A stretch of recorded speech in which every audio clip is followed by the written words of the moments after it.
the Super Bowl was just an afterthought. I went over to my daughter's, and I was more there to see my 3 grandchildren, my daughter and my son-in-law, than it was to watch the game.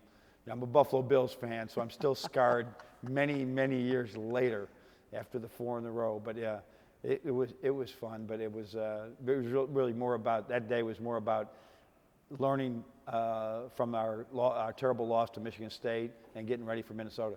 You only get to play them once, I guess. Yeah. Your thoughts after looking at the tape, or Yeah. did you even look back at the film, or what were you taking away from that? Yeah, thank goodness we only get to play them once, because they were so much better than us in so many ways. And we have a lot of work to do. We have a lot of growth that we need right now. People can do the math. I think you always need 4 or 5 top 50 wins, and then not bad losses to get into the NCAA tournament. In a sense, that can kind of be a good thing, knowing that not only do you have to figure yourselves out and try to round into form, but you have a chance to get those resume wins you're looking for. Exactly. When I was at the mid-major level, if you were having a season right now where you didn't have those resume wins ahead of time, you had to win 4 days in March. You had to win your tournament. We get a chance to play a tournament game almost every day now.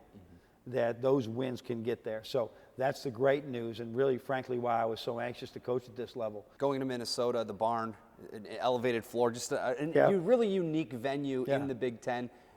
Besides playing here at Chrysler, is there a venue in the Big Ten that you really enjoy going to visit? No, I don't enjoy any of them. They're all a pain in the neck. But this particular one, I mean, it is really historic. And I've watched the guys coach from way back in the day there, and it's a great place. And so they always get a good crowd. Michigan comes to town, it's going to be a great crowd. We're going to have our work cut out for us. They haven't won a game in the league, yet they're right there with so many teams.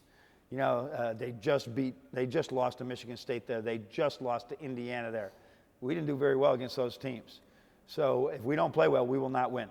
Get you out of here on this one. Back to kind of the Super Bowl thing, the advertisements or something. That always, is there one that stuck out to you that you remember one? I think the one with the nachos and the baby being born, that was my favorite one, because I was holding my grandson at the time, and when I saw it, I just laughed so hard. I think that was very, very innovative, and you know, I don't watch the commercials like others do, but I always like that, or the ones with the Clydes. The Budweiser ones are always pretty good too.